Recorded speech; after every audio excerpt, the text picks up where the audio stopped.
She's April. And she's Molly. And we are the Book Besties. Would it be an episode of Book Besties without Molly dropping shit? We're in chapter books now. We big girls. And nothing could be worse than Ice Planet Barbarians, so. Because we're bubbly motherfuckers. You revealed things that I didn't know about myself. You want me to redo that? Why'd I come in with all that pep? What the hell? Because it's the last episode of the season! Season 3! Womp womp! We motherfuckers! I currently have COVID. Yes, you do have COVID. I'm off quarantine tomorrow, the day after we're filming this. I come off of quarantine. So by the time this episode comes out, I will be supposedly all done with the COVID mitigations. But how are you feeling though? I mean, so yesterday I was really dizzy because my ears were clogged, and so I took some Benadryl. So today I'm Benadryl hungover. Mm-hmm. And so I feel a little shaky about that.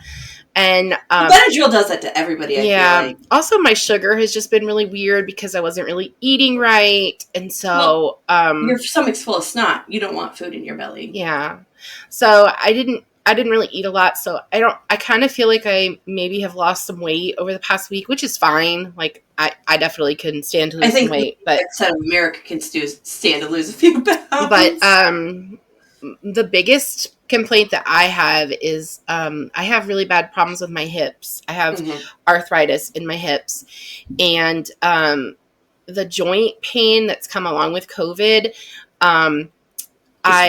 It's my whole leg that hurts. My entire left leg is so painful that I can't put weight on it.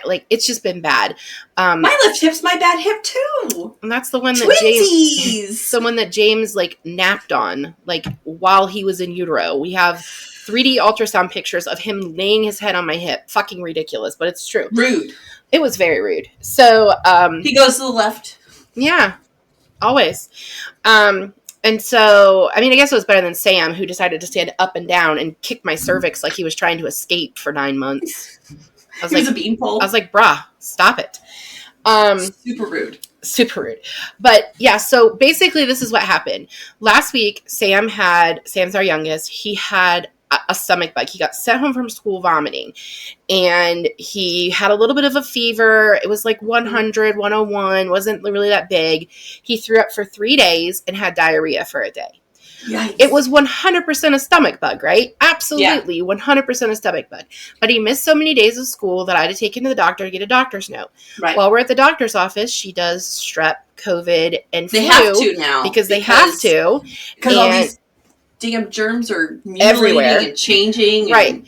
And all of us had the flu in November. So I was like, well, I know it's not the flu. And his throat doesn't hurt. It's definitely a stomach bug. He tested positive for COVID. And I was like, what? What the fuck? Yeah, the new variant has a lot of stomach issues. Well, it hasn't for me, but for me as a mom who's been a mom for, almost 10 years now, it looks like a stomach bug. It's a stomach bug. We don't go looking for zebras where there's horse feet. I wouldn't even have taken him to the doctor had he not missed so many days of school that I had to. He had a stomach bug.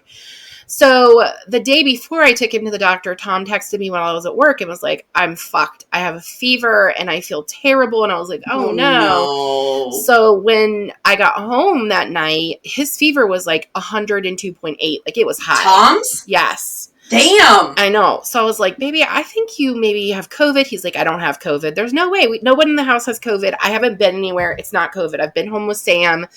It's not COVID. So I got it. I was Somebody brought it to me. Right. I was like, well, can you sleep on the couch tonight so I don't get sick because, I work and I don't want to, I don't have sick time. I'm new to my job. And so he slept on the couch. And so the day that I took Sam to the doctor and we found out he was COVID positive, I went and bought a bunch of home COVID tests, tested Tom. He was positive. James and I were both negative. The next day, I went to go to the store to pick up, things, because now I'm the one that can drive that does not have COVID. And while I was out, I was shivering like the entire time. I had on my big winter jacket. I had the heat blasting. Nothing was getting me warm. So I came home and texted you and Katie and was like, here's my COVID. symptoms. Katie's like, yeah, you probably should take a test. So I do. I have COVID. So I'm like, okay, well, James just needs to stay away from all of us. We're going to make sure he doesn't get it. Turns out James also got COVID, but he is asymptomatic. But he has to be, is the school rule they have to stay home? He has to stay home. He can go back tomorrow with a mask. Sam went back on Monday with a mask.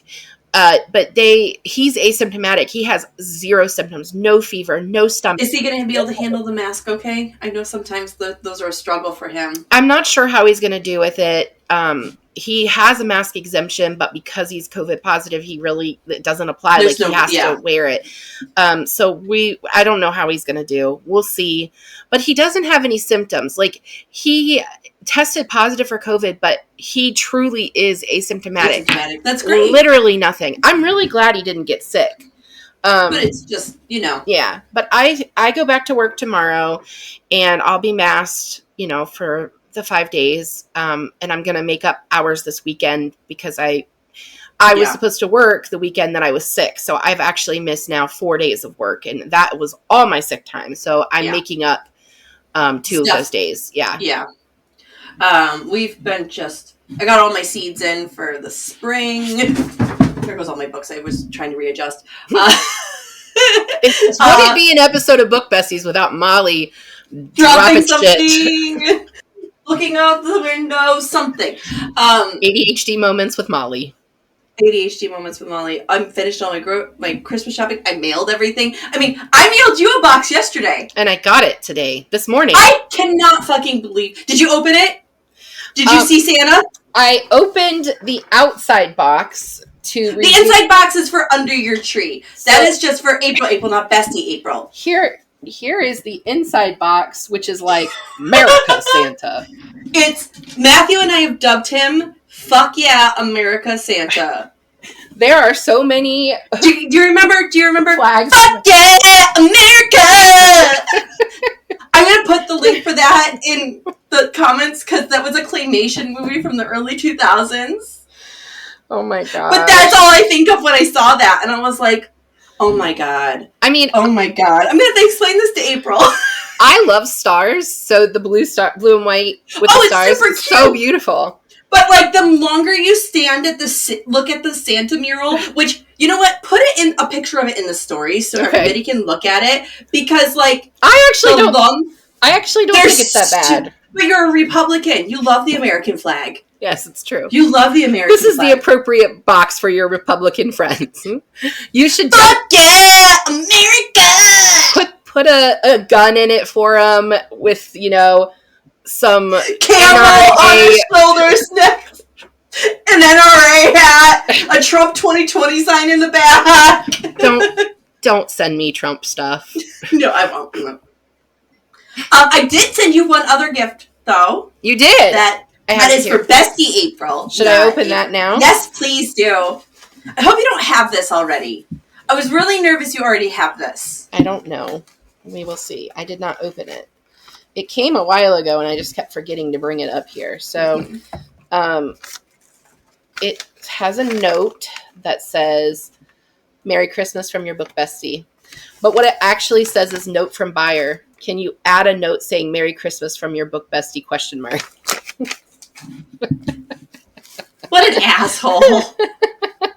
Like people just don't even try anymore. Wrapping. That's cute. Super cute. I love the little paper doily on top.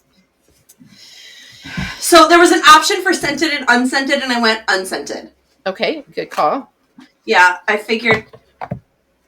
Is it a waffle necklace? Oh my gosh, this is amazing. It's a replica of Leslie Knope's waffle necklace. Yes, it is a replica. That is amazing. Oh my gosh, everybody look.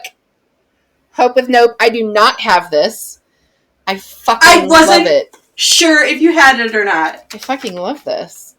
Oh, waffle necklace, Parks and Rec, Amy Poehler.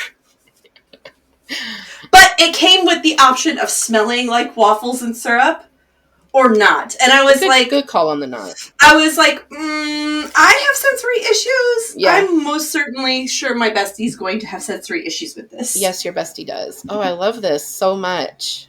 Isn't it super cute? So cute. Can you see it? Like, yes. I love it. Can you see the syrup? Is the syrup super, like, visible? You could see huge chunks of butter. That's good. Good enough.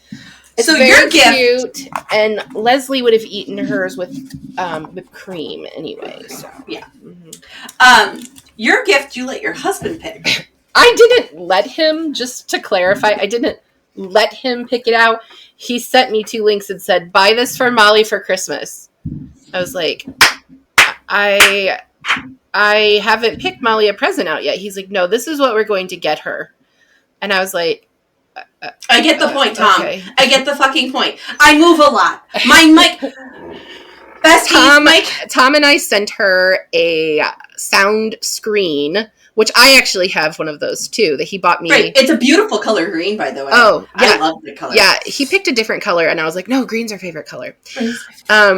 So I have one that's similar that he got me either for Christmas last year or the year before. Yeah. No, it had to have been last year because we weren't recording before. But and we also got you a mic stand.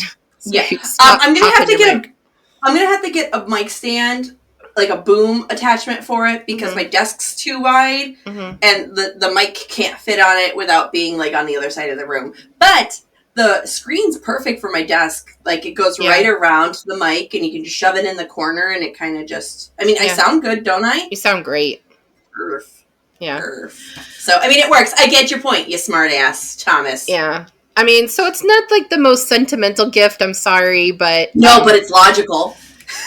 But, you know... It's thoughtful. It's thoughtful. And a smart-ass gift. Yeah. I get the point, Thomas. Yeah. He is a smart ass, but, you know, I love him. Books that I fell on the ground. So... Well, do we want to start with, like... I gotta be honest with you guys. What the fuck did I do with the book? This week's book is Queerly Beloved, but April and I had a long talk about this book. And I DNF'd it this week. And I don't DNF books. And we don't DNF pod books. Absolutely and not. I'm kind of mad that I didn't just DNF it too. We should have. I should have told you to DNF it because I'm disappointed in this book. Mm-hmm. And I think April is too. I'm offended by the book. Yes. It is. It is a poor representation of not just the left and the right, but a poor representation of everyone in the LGBT plus community. Mm-hmm. I read all the way to chapter 22. So I made it 95% of the way. Mm-hmm. And the longer we got into this book, the more it played into cliches and stereotypes of not just people on the right and calling them hateful things, but also the people on the left. It played into every gay stereotype, every lesbian stereotype, every bisexual stereotype. It made it seem like nobody on either side is fighting or trying or caring. It's just, it's offensive. Yeah. It's offensive from my side of the aisle, from where I stand as a person that reading this book as a person that identifies as a part of the alphabet mafia. This book is offensive to me. Mm-hmm. And I could no longer read it. Yeah. And I know you had some feelings, April, but one thing I did want to say before April had to make her statement. This book right here, this is the shit my gay friends, my queer friends, this book is what the far right thinks gay propaganda is. Mm-hmm. Then when they talk shit about us and are saying that we have this gay agenda, this is what they think we're talking about. This is what they think we're giving our children. Yeah. And this is not us. And the sex is terrible. Bro, I have never read a more boring sex story in my life. All cut to black. All boring. Anyways, okay. So, April, go. So I was very offended by this book as a Christian. Like, leaving the politics out of it, just talking about my religious beliefs. Before I finished the first chapter, I lost count of how many times the author criticized the Christian community for being hateful. And I want to say, I know that there are Christians that have been vocal, very loud about and disrespectful to the LGBTQ community. But it doesn't make up the entire faith. It also, that isn't the only religion that speaks out against LGBTQ. And like, I feel like people forget that like, it's not just Christianity that does that. And again, I think I said this. I think what's the frustrating part is the Christians have the most airtime when it comes to it. Yeah. When it comes to publicly, I think the reason it's easiest to attack the Christians, I'm not saying attacking the Christians is right. No, but that is the primary target is Christians, but that's because Christians have the airtime, right? That's the narrative, though. Right. That is the narrative that that the media perpetrates. And I'm not. I want everyone to know that is not every Christian. Absolutely not. And it isn't a lot of us, actually. And like the church that Tom and I go to right now, we go to a Methodist church. We both grew up Methodist and have always gone to a Methodist church. Our church is actually splitting right now between, like, I don't know which way our particular home church is going to go, but the Methodist faith is actually splitting between two sects of Methodists, which one group will allow LGBTQ marriage in the church and the other group won't. So I don't know which way our particular church is going to go, but like, that is happening. There are Christians that are very supportive of queer rights. Like, I'm one of them. Like, I have a lot of friends that are LGBTQ. I have a lot of students that were LGBTQ, but they're not my students anymore. So that's why the were. I want people to know that not all of us are like this. And the author very clearly was trying to make the point that we needed gay marriage to be legal. The book takes place before that was the case. And I know you didn't read the end, but it ends after that. There's an epilogue after gay marriage has been legalized. And she basically has a whole empire of working LGBTQ weddings, and no longer as a fake bridesmaid, but now she has like a whole coordinating thing that she does. And of course, everybody in the book is involved in the coordinating, like all of her friends. Exactly. It's a bullshit flag. It's so unbelievable. But she never loses that focus that like the problem with everyone is the Christian community. And I'm just so deeply offended. It's just, it takes a village. We say this all the time when it comes to raising children. It takes a village when it comes to raising our kids. It takes a village when it comes to building our communities. It takes a village to change minds. Change doesn't happen overnight. We didn't lose Don't Ask, Don't Tell in the military overnight. Right. Some branches adapted it faster than others. It takes time. And I get not everybody is as progressive or forward-thinking as all of us, right? There is a lot of us.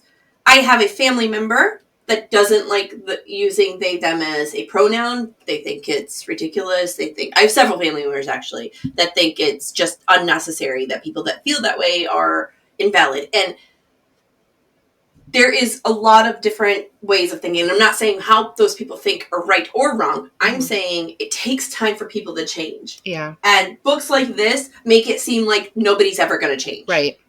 And I just don't fucking buy it that the only bakery in all of Tulsa that she could work. Hold on, I got to fix my sweaters. I'll keep going. The only fucking bakery in all of Tulsa that she could work in was called Daily Bread and very Christian-centric. And that was the only place that you could work, and you had to remain closeted. That's the only bakery. Have you been to Tulsa, Oklahoma? It is massive. You're telling me the only bakery in all of fucking Tulsa. All of Tulsa is one. Bullshit. Bullshit. Okay, we need to stop giving this book airtime. Yeah. So that's basically what we're doing. We're not going to give this book any more acknowledgement. No, I'm really disappointed I bought this If you're book. a fan of this book, I mean, feel free to email us, comment on the episode, things, explain to us what you see in it and what we're missing, because we're not seeing it.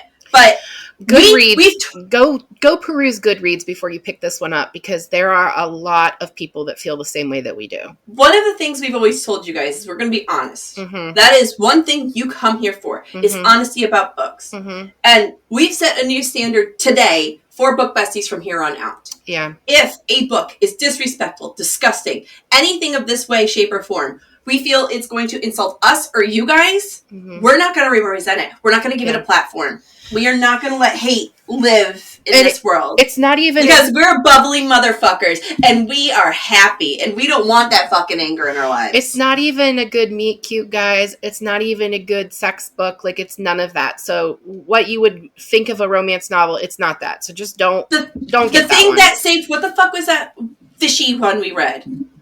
The fucking dock worker and the chick with the bar. And It Happened One Summer. It doesn't even have good sex like that. At least It Happened One Summer had good sex. This doesn't even have sex. It's all cut to black in this one. Okay. All right. So instead... enough of that. So instead... I want to talk about this past year. We've done 2 fucking seasons. We are over 6,000 downloads. Yeah. We have so many new fans. Yeah. It's time for a fucking recap, homies! Yeah, so I just want to say, before we start recapping... I thought there was a hole in my armpit. It was this guy here. I just want to say, for those of you who have recently joined us, welcome, and thank you so much for finding us. I really hope that you stuck with us after the first season, because we learned so much. If you listen to our early episodes, you could tell that we were nervous. We were afraid to be spoiler, to give spoilers, which we don't care about anymore. We didn't want to offend anybody. We didn't want to hurt anybody's feelings. We wanted to be kind and we didn't want to upset authors. We also tiptoed around each other's opinions. If you found a book, you loved a book and I didn't love it, we didn't want to offend each other. But now we just don't do that. You get what you're here for. We had to settle in. Yeah. We had to settle in. We did. So I want to talk about first the missing episode of The Lost Apothecary. Lost Apothecary. I pulled up the questions. Oh, fuck. Are you going to make me talk about that? No. For those of you who don't know, here's what happened while Molly's looking. So we record on a platform called Zencastr. # not sponsored. We are a beta tester for Zencastr, but we are not sponsored by them. And the day that we needed to film, the platform was down. Down. And that's not something that happens. Zencastr is really great about keeping us looped in. And, even when they've had bugs, it's never been the whole system is down. So we decided to record on a different platform. And we thought it was recording. We did a test run. The test run worked. We filmed the entire episode and none of it filmed. And here's the thing. It's filmed. It just didn't stay safe. And here's the thing. Molly and I hated The Lost Apothecary. Hated it. And so I keep ragging on her that she made me read that fucking book and we never did the episode. The nuts and bolts of it. Mm-hmm. Okay, if you haven't read The Lost Apothecary, it is a time jump book, right? It is historical fiction. It is this woman who... 3 different points of view. Yes. And it's this woman who finds out her husband... Was he cheating? I don't fucking know. Yes, he was cheating on her. And they were supposed to go on their 10th anniversary trip to London, but instead she goes without him. And she's walking around the Thames and digging through the trash while they're muckraking. Yeah. And that's how we get into the past, is her digging through trash. And here's the thing. So she finds this bottle that's an apothecary bottle, which is a part of The Lost Apothecary. Mm-hmm. But here's the most unbelievable fucking part about this book. Yeah. And all of the people who search London, whose job is to be a historian who literally muckrake a day, every day. They didn't find The Lost Apothecary, but this bitch from Chicago did. I know. on her random vacation. Are you fucking kidding me? I No. know. And the audiobook for that book, which is the way that both of us read it, the audiobook narrator for the apothecary from the past was so bad. It was so bad.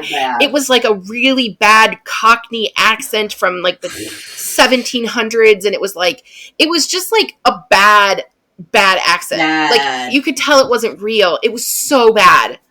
Mm-hmm. There was nothing redeeming about the book except the cover was really beautiful. The cover was gorgeous. And they're making a show out of it still. Are they really? Yeah, we don't get that. What the fuck? But again, so, what was your favorite episode? Oh, favorite episode. So, from this year, right? Not just the season. So, yeah, sure. So, I both episodes with Chezzy. So Francesca Zappia came on in March, and we previewed. Was Chezzy's it March? my favorite. My March. Yes. We previewed March, April. I can't remember, but it was in season 2. We previewed Cats and Yammer, which was her book that came out in June of this year. Yes. She sent us arcs of the book, and we got to read it before anyone else. And Molly has beautiful covers. Yeah, look at that shine on there. This is the arc. This is the And so we finished one. We met her. I DM'd her on social media. She's so cool, and she's our friend now. And it's Bessie Chessie. I know. And so then she came on again for this season 3. She came on when I was sick, thank God. Yeah. To talk about Station 11, which is one of my favorite books. It's also one of Chezzy's favorite books. God, she's so smart. She's so smart. So that was hands down my favorite. And a very close second is when we did Hitchhiker's Guide to the Galaxy, because my husband was on it. Mm-hmm. And it was embarrassing to me, but it was so much fun. And it was fun. It was just fun. So how about you? I think this is going to be hilarious. So Cerulean, because we loved that book so much. Yeah, that was just a lot of us going, I just love this book. I just love this book. I just love this book. And Ice Planet Barbarian, just because it was so funny. It is such a funny episode, and it was such a funny book, and we had so much fun just reading it and laughing. Yeah. And we both needed that so bad this last year. And so I will also say we had 2 episodes that Nurse Katie filled in for you, and that was a lot of fun too. We always love Katie. Yeah. She's coming on in January. I didn't send her the fuck yeah America Santa, but I did send her a Santa. That one's just for me. Yeah. Because I love you the most. Gosh. Least favorite book you've read completely this year, both seasons, other than Lost Apothecary. Well, it's probably a tie between the Book of Lost Names and Triptych. Ooh. Triptych was too graphic for you. It was so graphic. And like, I'm not a thrillers reader anyway. Mm-hmm. Interestingly enough, The Bone Garden was graphic, but I enjoyed that. But I don't know. There was just some things that were in Triptych that I was just like, oh my gosh, if I didn't have to finish this book, I really wouldn't. And the Book of Lost Names, it was just so cliche and boring and predictable. And like, it just didn't tie everything together in a bow that was believable, you know? Yeah. What was the book? I don't know. I had issues with... What was... You didn't like Cersei. Cersei was rough. I had problems with Cersei. Mm-hmm. And then, oh my gosh. I had issues with Cersei. And then, what was the book where he kept having Groundhog Day? He was trying to save his girlfriend, but he couldn't save his girlfriend. What the fuck was that? That one was bugged. Hang on, I'll look it up. You know what I'm talking about, though? I do, and I can't remember what it's called, but give me 1 second, and I'll look it up. The covers, they're on stairs. Yeah, it's, I think, was that in season 2, or was it in season... Opposite of Always. Opposite of Always, yep. Yeah, that one was not great either. No. So... Let's talk about what we're looking forward to most for next season. Oh, okay. Well, we can do that. And we'll do top 5s for the year. Okay. So, the two that I am most looking forward to for next season is Love on the Brain by Allie Hazelwood. And this one will be in February we're going to do a month of romance reads like we did for this year. And then this one's not coming until May, I think. Well Met by Jen DeLuca. That's supposed to be so good. And this was recommended to me by one of my coworkers who I mentioned last week. I'm starting a smut book club for us. She's the one that recommended this, and it's a whole series, and it takes place at like a Ren Fest. So it's like good nerd I love that stuff. I'm also really looking forward to this one, although I am a little intimidated by it. So tomorrow, that cover really intimidates me. This book by Gabrielle Zevin.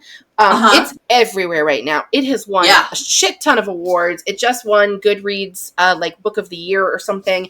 And you know what that means, right? That we won't like it. We're gonna hate it.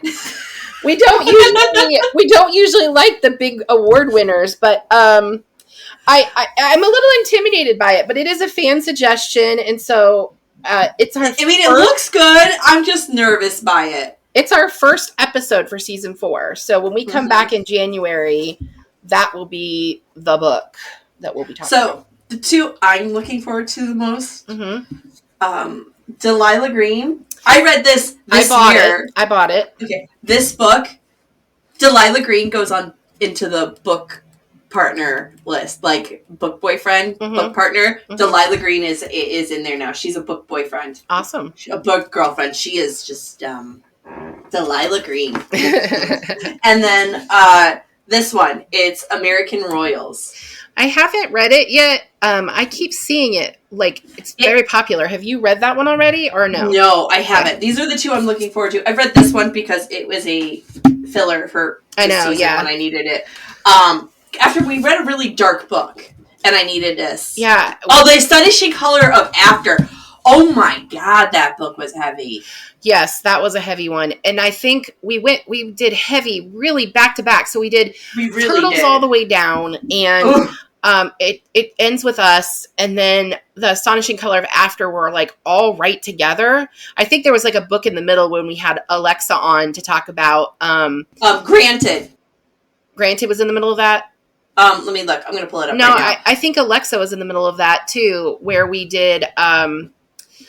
We did Good Girls Guide to Murder, Project Hail Mary, then Astonishing Color of After, then Triptych, then Granted, then Midnight Bargain, then We Were Liars. And then from We Were Liars, we went straight into Mary Shelley. Yeah, and before Alexa came on, that's when we did it ends with us and Turtles All the Way Down. It was just like so heavy. So I think we both took a break and like read smut. Like romances, something smutty. I mean, this is good writing. It's not even just smut. It's good writing. Like, 2 of her books made my top 2 for the year. I thought it was YA, but it isn't, right? No, these are adult romances. Okay. For some reason, I had it in my mind that that was YA. These actually made it to my top 5. Do you want to hear? Yes, I'd love to hear your top 5. Okay, so number 1 for the year so far is Delilah Green Doesn't Care. So Delilah is a photographer from New York who goes back home to Oregon because her stepsister has paid her a good chunk of money to photograph everything from her wedding from the beginning to the end. So Delilah goes home and she starts a secret relationship with one of the bridesmaids who happens to be her stepsister's best friend. Uh-oh. Who's bisexual and also has a child. So Delilah starts realizing she has feelings and she doesn't want to stay back home, but she also doesn't want to stop this relationship with this girl. So it's about how complicated it is about that. Okay. I'm looking forward to that one. I know we are reading that one next season, so I'm looking forward to it. After that was Boyfriend Material. Boyfriend Material was number 2. Beach Read. Oh, that's your list. Why am I looking at... Nope, that's your list, not mine. I was like, that's weird. So after that is House in the Cerulean Sea. That's my number 2. It's so good. If you guys have not read House in the Cerulean Sea, where have you been? You need to read it. And this is amazing. You can read it with your kids. I mean, everybody can read it.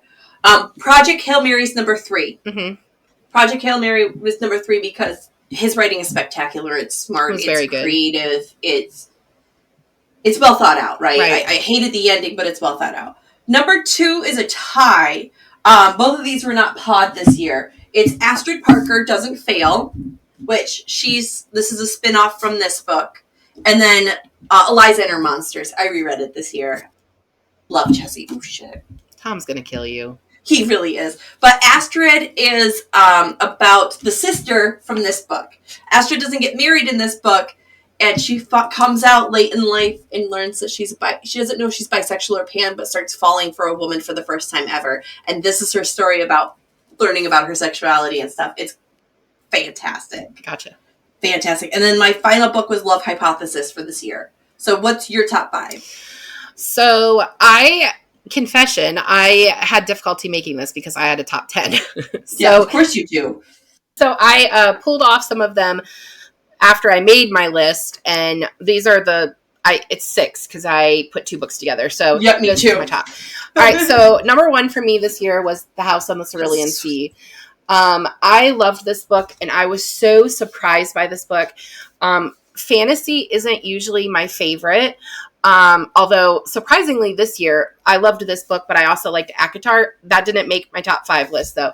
But this book was surprising to me. I just thought I was reading, basically like a Harry Potter type book. Mm-hmm. Instead, it was full of like magic, but in an unexpected way. Like, I really liked these kids. This author made me feel, sympathetic towards the Antichrist, which was like so weird for me.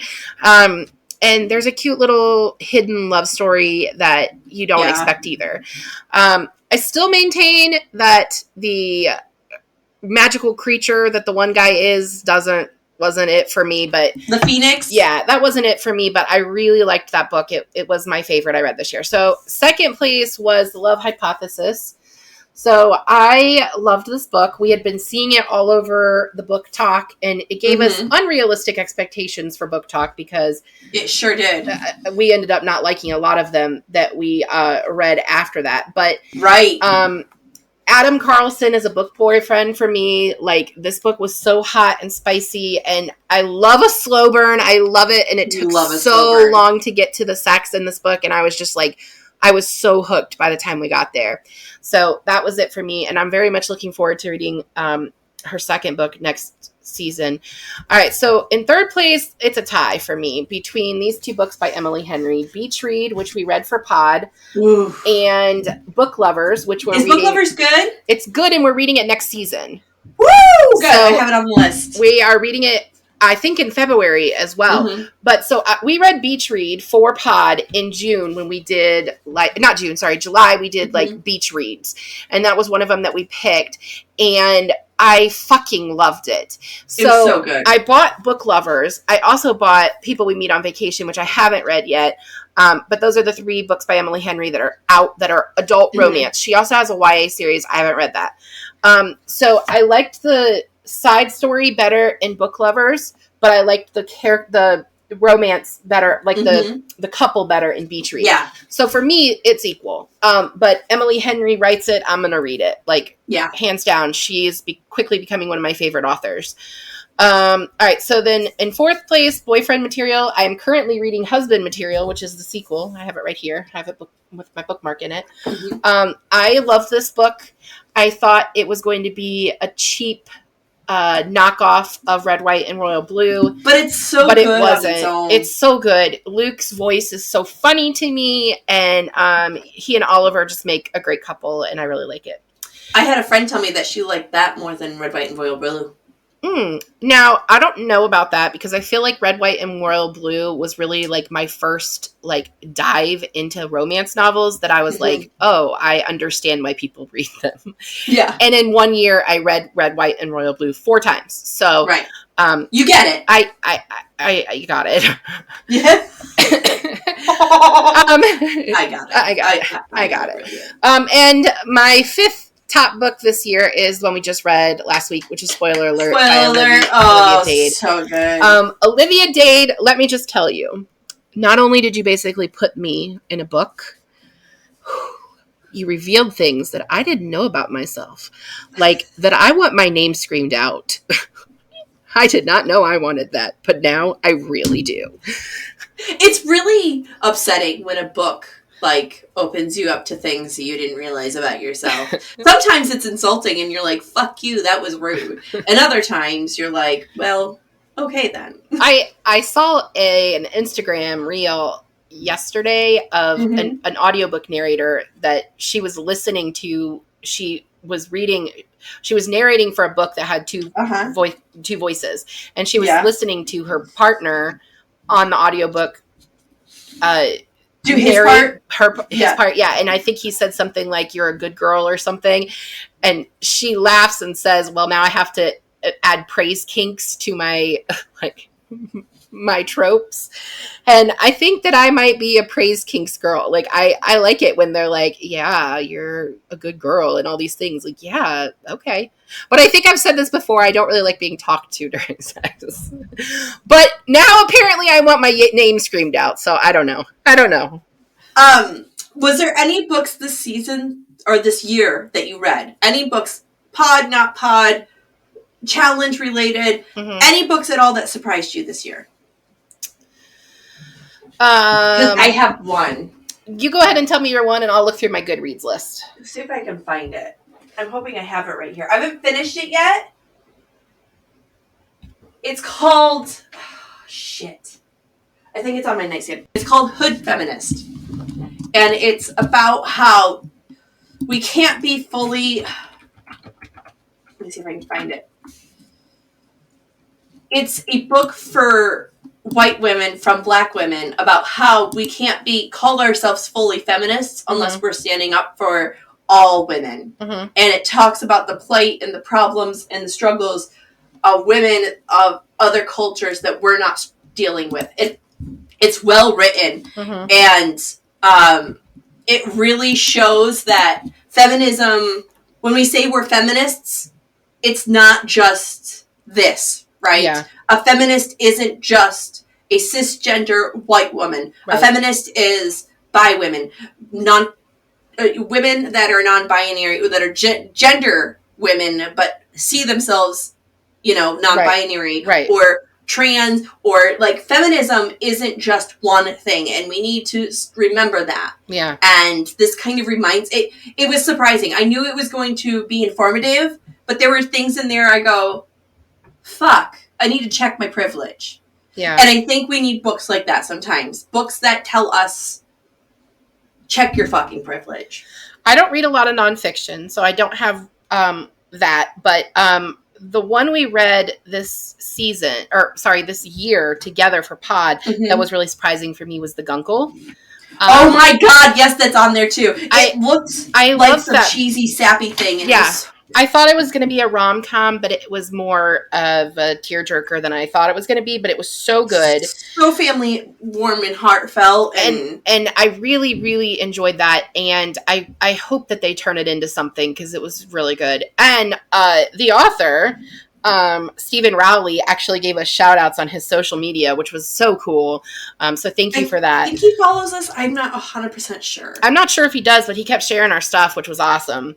We appreciate the love. And always. The thing that I read that was not Pod that was really surprising to me was the Heartstopper series, which is a graphic novel series. It's so good. It's so good. And I am not a fan of graphic novels. Like, I don't get it.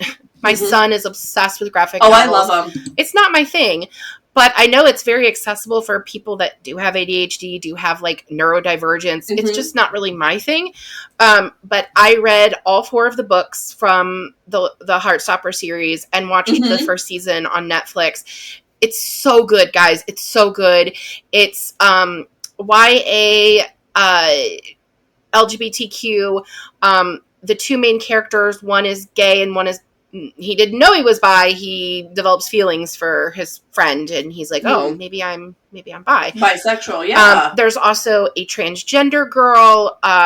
There's a lesbian couple. It deals with a lot of like coming out and what that's like, having to come out to your parents versus your friends, and who will be supportive and who won't. There's a closeted boy in it who basically hooks up with the out boy and then shames him and brutalizes him publicly. It's Interesting. It's so heartfelt and all over the place, but it's so real. Like, I feel like it's a real representation of, like, add to TBR. Definitely 100%. And you can read. I read all of the books like an hour for each one because it's a graphic novel, so they're faster. So you could power through them all. Okay. But we are reading a book by the author during Pride Month next year. We are. And so I am looking forward to that because that's a chapter, or not a chapter. It's a novel as opposed to chapter book. This is children's librarian. We're in chapter books now. We big girls. This is children's librarian, so whatever. It's okay. It's a novel, and I've only read her graphic novels. So, but I really like it a lot, and that is one that I would definitely say surprised me.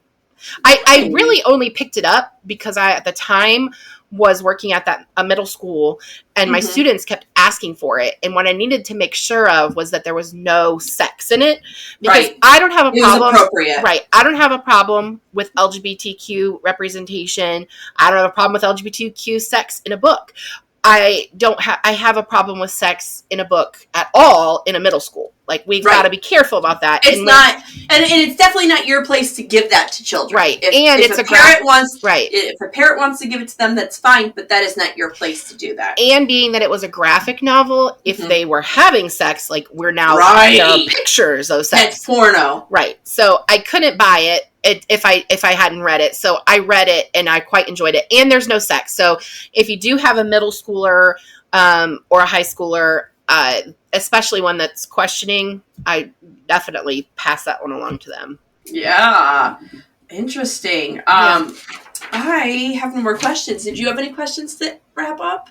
No, I'm so happy we finished the season because we both were so sick this season, and like, it just was a rough one to get through. I'm still having like nasal issues from COVID. Yeah, well, I still was having them from the flu, and then I got COVID, so yay for that.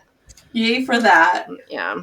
So anyway, but I think it's been, even though it was like a hard season to finish, like, I think we had a really good season, and I'm really looking forward to season 4. And we have so many fun surprises coming out. Yeah. 2023 is going to be so awesome, guys. Yes. And when these things that are in the pipe start coming out, you guys are going to be so excited, and you're going to be able to join us in different ways, and it's going to be more besties, more for y'all. Yes. And the goal, the hope is that we have a Patreon going next season as well, so you can all join us there as well. But I don't have anything else. You wanted to show them what's start of next season? Yeah, so I already showed it, but I'll show it again. So I got to move all these fucking books that I just stacked on top of it. So the first book of the season is Tomorrow and Tomorrow and Tomorrow. And that is by Gabrielle Zevin. And interesting last name. I love it. You know what? I have to pull up the list, Molly, because I don't actually know what comes after that. Let me see. You can check our social media. I'll be posting a carousel there. So after Tomorrow, which was a fan suggestion, shout out to my friend Kelly that we're going to be reading that for her. We're doing The Midnight Library. And then Katie will be on to do The Luckiest Girl Alive. And then we are reading Illuminae, which I'm actually really looking forward to that one because I saw it on the shelf of the library where I worked last year and was like, this is intriguing. It's a space opera. I just like that there's like a whole bunch of different things shoved in the middle. Yeah. So anyway, so that's January. Check our social media. We will not be back until January 10th. But next week, there will be a short 10-minute, I think it's like 10-minute episode in which my husband tells you what he thought of ACOTAR. Good luck with that game. So if you want to know what Tom thought of ACOTAR. I've already heard it. It's hilarious. You guys are going to have real fun with that. What are you doing on break? I had planned to read 3 books, but because I had COVID, all I've done is like binge watch stuff on TV because like I didn't have capacity for that. So I'm going to finish husband material, and then I'll probably start tomorrow. But I've binge watched in one day, like the Sex Life of College Girls, the second season. Oh my God, I haven't finished season 2 yet. Is it good? The first 8 episodes are on HBO Max now, and the last 2 come out on Thursday of this week. So it's such a good show. Such a good show. Such a good show. If you love Mindy Kaling's writing at all, so good. So good. It's so good. I plan on writing. I finished my outline for Dr. Blake. I'm so proud of my little pantser friend who's doing outlines. It's complete chaos, and I can't wait to tell you how I finished it. And I figured out how I'm gonna write. I have never been so together in my life when it comes to writing, and I've never been more proud of myself, and it's very fucking scary. I'm excited for you. And nothing could be worse than Ice Planet Barbarians, so. Just remember, I didn't write 50 Shades of Grey. It's true. Nothing is ever worse than life. So, okay, guys, we are done. It's the middle of the week. Nobody's home. We're going to go spend time with our partners and not waste your time anymore today. I'm going to go take a nap. Yeah, you do have COVID. That's a great idea. Yeah. Great idea. We love you guys. We will see y'all in January. Another couple of weeks. Yeah. Bye. Thank you for joining us. Thank you for joining us on Book Besties. Don't forget to like and subscribe. The views discussed here are those of Molly and April and not those of anyone else. Your Book Besties are Molly Biggs and April Watkins. Editing by Thomas Watkins, and music is Sleep Sweetly by Brigida. Don't forget to follow the Book Besties on Facebook, Instagram, TikTok, and YouTube. If you'd like to contact the Book Besties, please email us at bookbestiespod@gmail.com or our website, www.bookbestiespodcast.com.